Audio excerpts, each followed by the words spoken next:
Agora oficializada, a CPMI dos atos golpistas deve começar nos próximos dias. Embora tenha como função principal dissecar os ataques terroristas em Brasília, o formato dela traz mais dúvidas do que certezas. Os parlamentares prometem se dedicar a entender possíveis omissões e falhas no dia das invasões, apurar responsabilidades e apontar quem foram os financiadores dos ataques contra as sedes dos três poderes. Somando senadores e deputados, os governistas trabalham para ter de 18 a 20 votos na comissão. A oposição tem 11 votos, podendo chegar a 14. Mas existe a preocupação de que a comissão se torne palco para uma guerra de narrativas. E alguns deputados e senadores já sinalizam que usarão o espaço mais para gravar vídeos para redes sociais do que para realmente entender o que aconteceu no dia 8 de janeiro. A abertura da CPMI dos atos golpistas em Brasília é o tema do Ao Ponto dessa sexta-feira. Hoje a gente conversa com a repórter Camila Turtelli, da sucursal do Globo em Brasília, que traz os bastidores dos dias que antecedem o início dos trabalhos. Eu sou Carolina Moran. Eu sou o Felipe Barini. O Ao Ponto de 28 de abril de 2023 está começando. Vem com a gente.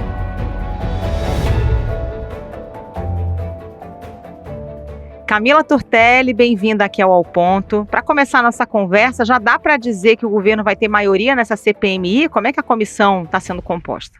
Bom, desde que o governo mudou de postura sobre a CPMI, né, ele estava contra desde o começo, quando apareceu a iniciativa da oposição de criar a CPMI, ele mudou de postura depois quando vieram à tona as imagens ali do G. Dias, do ex-ministro-chefe do GSI.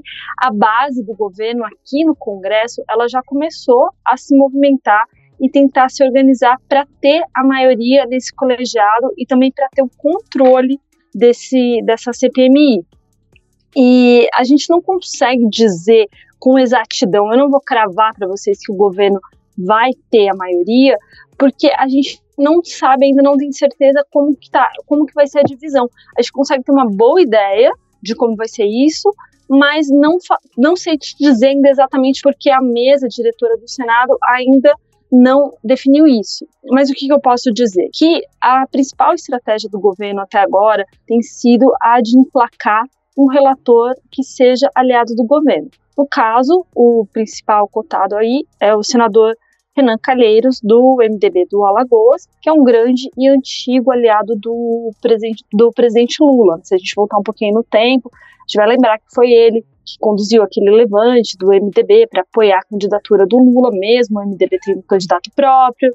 Ele também chegou a visitar o Lula quando ele estava preso e estava agora, até esses dias, até ontem, viajando com o presidente Lula em missão na Europa. Daí, vamos voltar agora um pouquinho sobre a composição, né? Como que a gente tem ideia aí do tamanho dessas bancadas. Onde a gente consegue enxergar um cenário um pouquinho melhor é no Senado, que dá para ver ali, já que o governo deve ter maioria, porque o senador Renan Calheiros é quem controla o bloco da maioria e o governo deve ter isso garantido. O que dá para prever também em relação à composição aí da CPMI? A gente consegue ver que o PL do ex-presidente Jair Bolsonaro deve ter 3 vagas no Senado e 3 vagas na Câmara. Já o PT, ele deve ter 2 vagas na Câmara e 1 no Senado. Na Câmara, a gente tem que aguardar algumas definições, porque além desse desenho, né, de como que fica a divisão exata de quantas vagas cada partido vai ter, tem alguns partidos que a gente não tem claramente ali dentro do partido se ele é um partido da base ou se ele é um partido da oposição. Tem partidos que têm deputados que podem ser mais governistas, mas ao mesmo tempo tem deputados que podem ser mais oposição. E isso vai depender da escolha de cada líder partidário e vai depender também das articulações e das costuras que o governo vai fazer com esses partidos para construir, para escalar o seu time para essa fogueira que está chegando aqui. Camila, houve inclusive uma manobra que deixou a oposição tanto quanto irritada, uma manobra do líder do governo no Congresso, o senador Randolfo Rodrigues, para garantir mais uma cadeira para a base governista, né? Como que foi essa manobra? Explica um pouco para a gente e como que foi a reação da oposição? Ela ficou um tanto quanto indignada, né? Teve essa manobra, sim, e a gente ainda está aguardando a definição da presidência sobre o que vai ser feito disso e como que isso vai influenciar nessa divisão das vagas. Porque como que funciona, né? A CPMI, ela tem 16 vagas para a Câmara e 16 vagas para o Senado. Como que é feita a divisão? A divisão, ela é feita pela proporcionalidade, que leva em conta a formação dos blocos, que são aglomerações de partidos, e o tamanho da bancada de cada partido dentro desses blocos. Então, até segunda-feira de noite, antes da criação da CPMI, o senador Randolfo Rodrigues, ele era o único senador da rede, do partido, da rede, que estava dentro do maior bloco do Senado. Esse daí que eu falei um pouquinho antes, que é liderado pelo Renan Calheiros. A CPMI foi criada na terça-feira, Na segunda-feira à noite, o Randolfo tirou a rede, ou seja, ele, que ele é sozinho, mudou, foi para um outro bloco que é formado por PT, PSD do Kassab e PSB do Alckmin, e aumentou o tamanho desse grupo. E daí, na conta final, o que acontece com a divisão?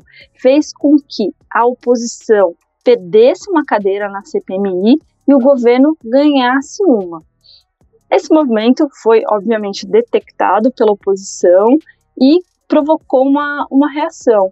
Logo depois que o presidente do Congresso e Senado, que é o senador Rodrigo Pacheco, fez a leitura, que é o que cria a CPMI, ali no plenário, o líder da oposição, que é o senador Rogério Marinho, do PL, ele foi lá e fez uma questão de ordem, que é uma contestação, que os parlamentares têm direito a fazer no meio das sessões, e pediu o VAR, dessa manobra feita aí pelo Randolfo. Falou, ele está usando um regimento que é do Senado para tratar de uma questão que é do Congresso. Isso daí não vale, tem que voltar como era antes, a cadeira é nossa. E o Rodrigo Pacheco disse então que ele ia levar em consideração, que ele iria analisar e que ele iria definir certinho como que essa divisão deve ficar.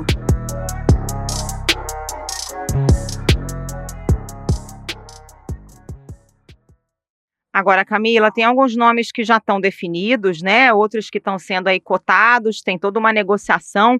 Quem é que já dá para adiantar ou já dá para cravar que deve realmente participar da CPMI? Então, os partidos eles vão colocar os nomes ali oficialmente ainda, isso vai estar disponível no site do Congresso para a gente ver. Tem muita costura sendo feita, tem muito acordo ainda sendo feito, mas já tem partido sim que tem anunciado alguns nomes. Eu vou começar pela deputada Duda Salambert, que é escolhida pelo PDT, ela foi eleita por Minas Gerais e é ao lado da deputada Érica Hilton, do PSOL, uma das primeiras deputadas trans da história do Congresso.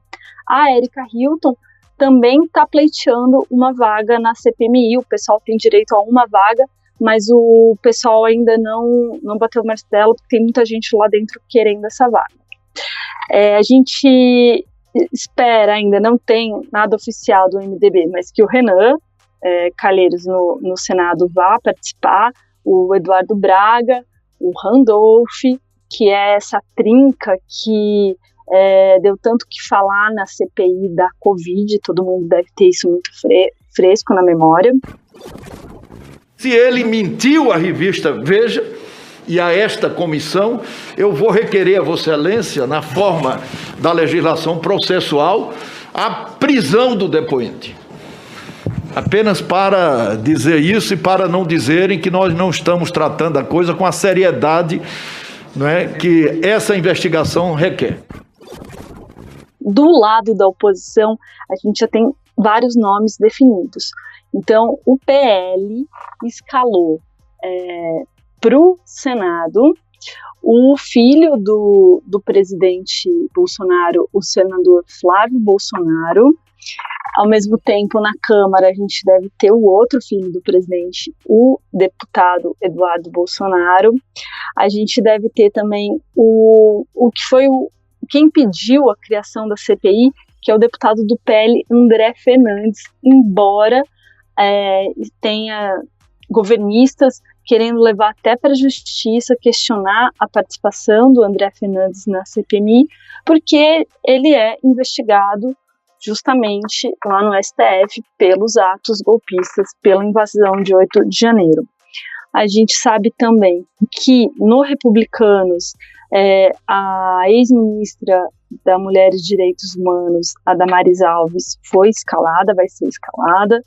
Também o senador Magno Malta, que é bastante conservador e bem direitista, ele já teve em várias CPIs pelo Congresso, deve trazer bastante polêmica para cá.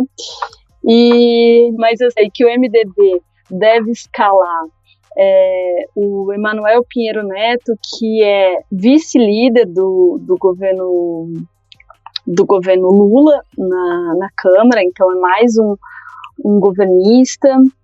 Que mais? O PT está numa disputa interna bastante acirrada, para todo mundo ali quer participar. Na Câmara eles têm 2 vagas, né? Então o deputado Lindenberg Faria é um nome bastante cotado para participar.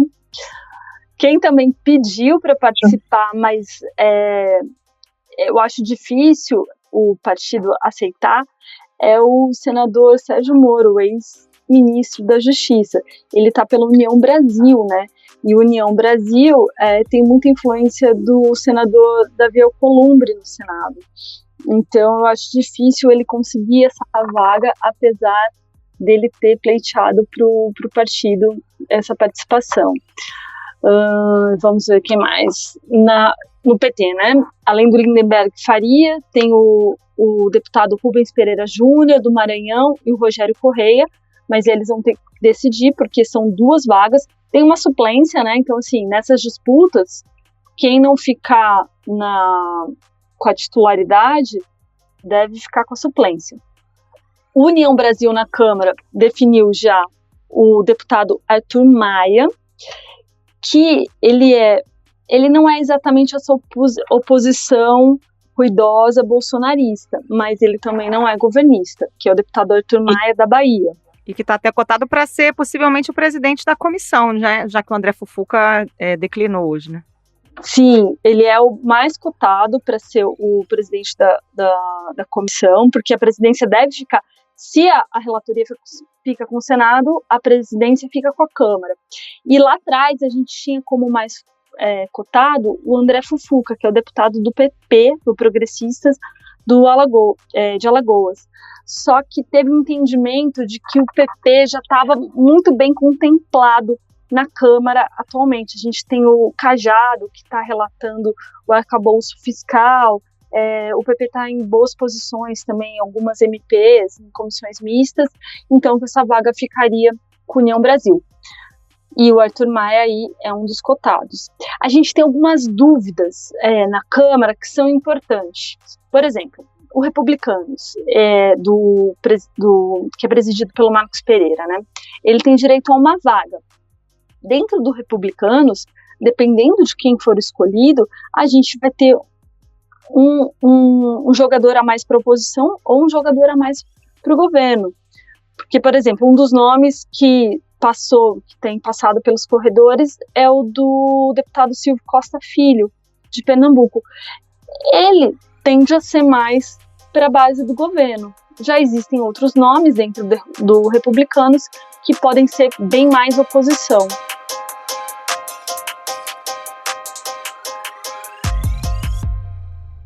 Camila, você falou um pouco da presidência, mas essa briga pela relatoria ela promete ser interessante, né? O Renan Calheiros ele já está saindo assim, quase se autodeclarando o relator, mas isso é um caminho que não está certo, né? Não é um caminho que está certo, ainda depende de costuras.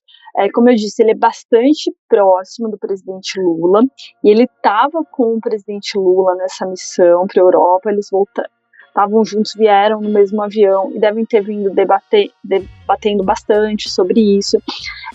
O senador Randolfo Rodrigues, que é o líder do governo aqui no Congresso, já falou que ele seria uma ótima escolha para o governo, né, ter o Renan na relatoria, mas isso ainda não foi batido. E quem também está entre os cotados é o Eduardo Braga, do MDB. Do Amazonas. Até porque o Renan é adversário político do Arthur Lira em Alagoas, né? Então não agrada muito o Lira ter o Renan nessa relatoria, né, Camila? Sim, a gente até escreveu sobre isso, que esse comando da CPMI tinha se tornado uma nova disputa entre o Rodrigo Pacheco e o Arthur Lira, justamente porque existe essa divisão aí, esses adversários políticos que são o Arthur Lira e o Renan Calheiros. O Lira, a gente sabe que ele tem muito poder como presidente da Câmara, ele tem bastante influência, ele tem trânsito tanto no governo quanto na oposição, e não agrada a ele ter o Renan Calheiros na relatoria dessa CPMI. Tanto que o Arthur Maia, que está cotado para ser o presidente da comissão, é uma indicação do Arthur Lira. É um nome que agradaria Lira. Camila, tem, ao mesmo tempo que a gente está discutindo aqui relatoria, presidência, tem também uma certa preocupação com o uso da CPMI, não como apenas uma ferramenta de investigação, mas também como uma plataforma para que alguns deputados produzam material para o seu TikTok e para o seu Twitter, como a gente vem vendo nas convocações de ministros para comissões na Câmara e no Senado. Nessa quinta-feira, o senador Eduardo Girão, numa cena até um tanto quanto grotesca, ofereceu um bonequinho de um feto para o ministro Silvio Almeida dos Direitos Humanos e recebeu uma reprimenda. Senador Girão, por favor, eu vou pedir uma coisa. Eu não quero receber isso por um motivo muito simples. Eu vou ser pai agora. E eu sei muito bem o que significa isso. Isso para mim é uma performance que eu repudio profundamente. Isso aí para mim, com todo respeito, é uma exploração inaceitável de um problema muito sério que eu tenho no país. Em nome da minha filha que vai nascer, eu me recuso a receber isso aí. Ok, a posição do ministro está... Tem aí dentro do Congresso essa preocupação de que a CPMI seja mais um palanque para discursos dos dois lados, para narrativas, do que uma investigação séria e necessária sobre o que aconteceu em Brasília em 8 de janeiro? A exemplo do que a gente viu na CPI da Covid, as redes sociais, essa repercussão, a narrativa do como o que se der que vai ser levado para fora, principalmente por meio das redes sociais, é sim uma grande preocupação. Com certeza os grupos já devem estar montando, inclusive, equipes para trabalhar com isso. A gente viu essa semana, por exemplo, os amigos do deputado Janones, né, que é esse exército que ele tem nas redes sociais, levantando uma hashtag para que ele faça parte da CPMI. Seria um soldado das redes sociais da base do governo, com certeza. E a gente sabe que a oposição, desde ali da eleição do ex-presidente Jair Bolsonaro, sabe usar muito bem as redes sociais, sabe usar muito bem essa ferramenta e deve explorar isso ao máximo. Eu acho que vai ser um momento que ele vai ter que tomar muito cuidado com divulgação de fake news, com tentativas de distorção de narrativa, e as redes sociais, infelizmente, elas ajudam nessas construções, né? Então, tem essa preocupação, tanto do que vai ser feito em relação a isso, tanto também do lado de se pensar como usar isso, de como formar a equipe, trazer gente que possa usar e trabalhar isso com os parlamentares que vão estar dentro da CPMI.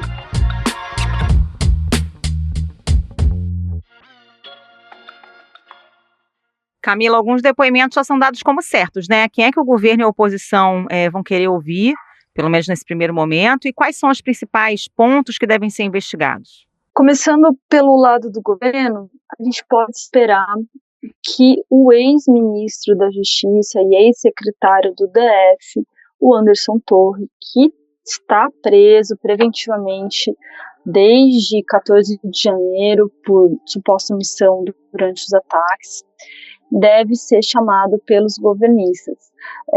O Anderson Torres, ele é um nome aí que está envolvido em alguns episódios que circulam, que estão ao redor aí da invasão do 8 de janeiro, né? No dia, por exemplo, ele estava em viagem nos Estados Unidos. Então existe uma narrativa de que ele viajou. Será que ele viajou justamente por causa dos protestos? A base do governo vai querer explorar isso. Tem também aquela história da minuta do golpe, que foi encontrada na casa dele.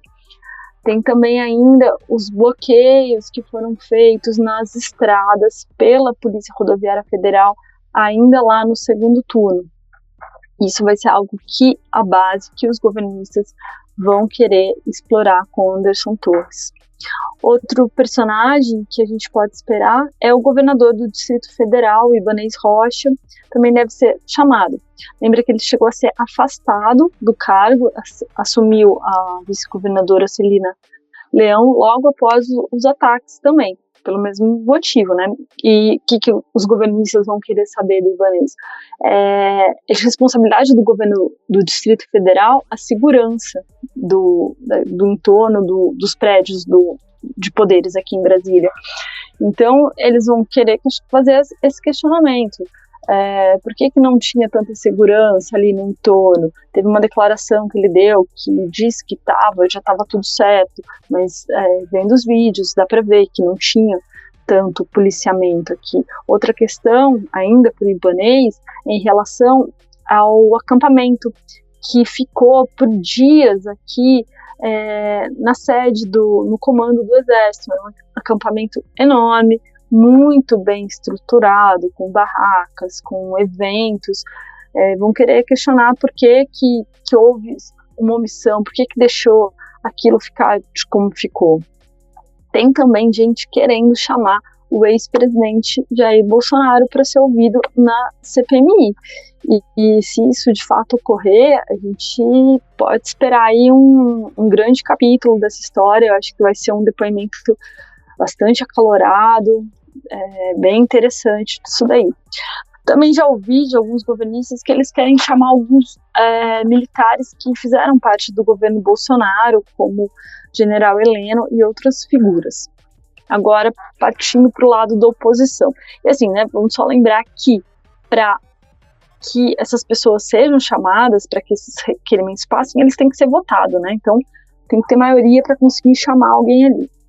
Então, da oposição, quem que a oposição vai querer trazer? O primeiro personagem que a oposição vai querer trazer é o ex-ministro, chefe do Gabinete de Segurança, que é o G. Dias, né? O G. Dias é o personagem que fez o governo mudar de postura em relação à CPMI, depois que foram divulgadas as imagens do Palácio do Planalto no dia dos ataques, que mostram o general no Palácio do Planalto, ali enquanto tinha alguns golpistas. Existe uma narrativa dos dois lados em relação à postura do G. Dias. Em entrevista à repórter Délis Ortiz, o general da reserva, conhecido como G. Dias, criticou a divulgação das imagens. Um absurdo colar, na realidade, a minha imagem àquela situação momentânea que estava ali, colar a minha imagem, aquele major distribuindo águas aos manifestantes, fizeram um corte específico na produção dos vídeos que vocês olharem. Quem é oposição também vai querer trazer mais uma vez para o Congresso, que ele já está pedindo música para o Fantástico, é o ministro da Justiça, Flávio Dino. Flávio Dino, desde que a nova legislatura já começou, perdi as contas aqui, mas acho que ele já foi chamado aqui umas 3 vezes. E é o ministro da Justiça, né, que teve atuação ali no 8 de janeiro. A oposição vai querer trazer o Flávio Dino mais uma vez para cá, apesar de eu já ter escutado da oposição também falando assim, mas o Flávio Dino é professor, ele fala muito bem, e daí ele se sai bem. Eu não sei se é uma boa estratégia chamar o Flávio Dino. Ele protagonizou algumas cenas memoráveis nas últimas semanas, uns diálogos que foram bastante interessantes. E a estas alturas, deputado, dizer com base no Juiz Brasil que eu respondo a 277 processos se insere mais ou menos no mesmo continente mental de quem acha que a Terra é plana. A oposição também vai querer chamar o Ricardo Capelli, que foi o interventor, né, quem foi que assumiu as rédeas ali no 8 de janeiro. E tem também na oposição quem queira tentar chamar o presidente Lula. Né? Não é uma coisa tão fácil, é uma coisa meio controversa de se chamar presidente para a CPMI, mas eu já escutei de 2 aí da oposição que eles vão jogar essa carta, agora conseguir, não sei. É uma diferença entre tentar e conseguir. Mas tem um outro ponto que eu queria te perguntar, Camila, qual a importância do compartilhamento de dados dos processos que correm na STF sobre os atos golpistas para essa investigação parlamentar? A gente vai chegar uma enxurrada de informação com a CPMI, porque isso é justamente uma das principais poderes da CPMI, né, que é poder pedir informação, pedir quebra de sigilo.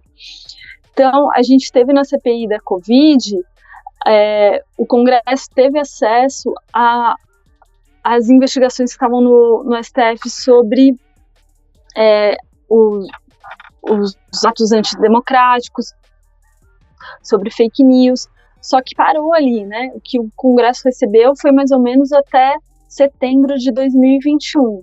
A gente já tem aí mais 1 ano e meio, mais ou menos, de investigação, que deve vir para cá agora com a CPMI. Já escutei também que eles vão pedir quebra de sigilo telefônico. Pode pedir do Bolsonaro, vamos ver se vai conseguir. Vai ser muita informação, assim a gente espera, muita informação que deve chegar ao Congresso, e chegando ao Congresso a gente consegue divulgar, ter acesso, saber um pouquinho melhor o que está sendo feito até agora. Um documento importante, que é muito esperado, é um relatório do Sistema de Inteligência, do SISMIN, que foi feito entre 2 dias, mais ou menos ali entre o dia 6 de janeiro e o dia 8 de janeiro. Esse relatório, na verdade, ele já veio para o Congresso, ele veio na Comissão de Inteligência do Senado, chegou ainda em janeiro. Essa comissão ela era presidida pelo senador Esperidião Amin, do PP, que é oposição e que deve estar na CPMI. Quem estava nessa comissão teve acesso a esse documento, mas todo mundo assina um documento que é confidencial, que eles não podem divulgar aquilo. Já saíram, algumas coisas já vazaram sobre esse documento, que é a troca de mensagem entre os órgãos de inteligência do governo.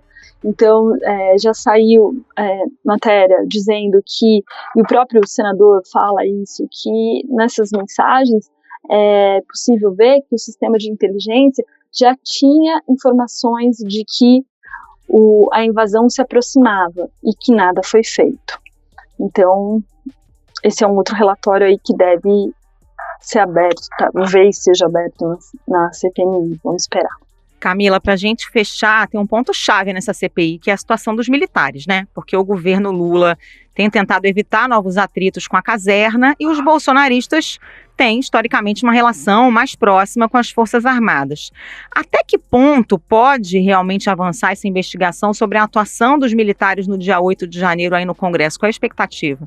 O governo vai ficar numa corda bamba em relação a isso, porque os militares estão na mira também dessas investigações, né? Muito foi falado sobre eles e eles vão ser chamados, eles vão ser sabatinados e acho que vai ser uma relação muito delicada. Aí os bolsonaristas, eles querem, obviamente, mais colocar lenha na fogueira nessa relação entre governo e militares. Não querem que governo e militares sejam amigos e vão fazer o que puderem para azedar essa relação aí que já não é muito boa.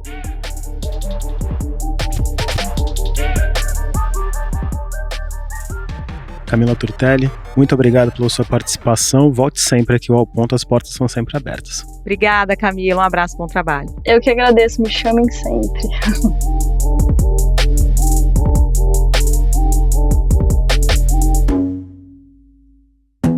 Esse foi o Ao Ponto de hoje, o podcast diário da redação do Globo. Nessa conversa, a gente conta com a participação de toda a equipe do jornal, as mesmas pessoas que levam até você informação e análise de qualidade todos os dias. Quer saber mais? Assine o Globo. Acesse assineoglobo.com.br e confira todas as notícias e reportagens especiais. A edição é de João Guilherme Lacerda. Até mais. Até mais.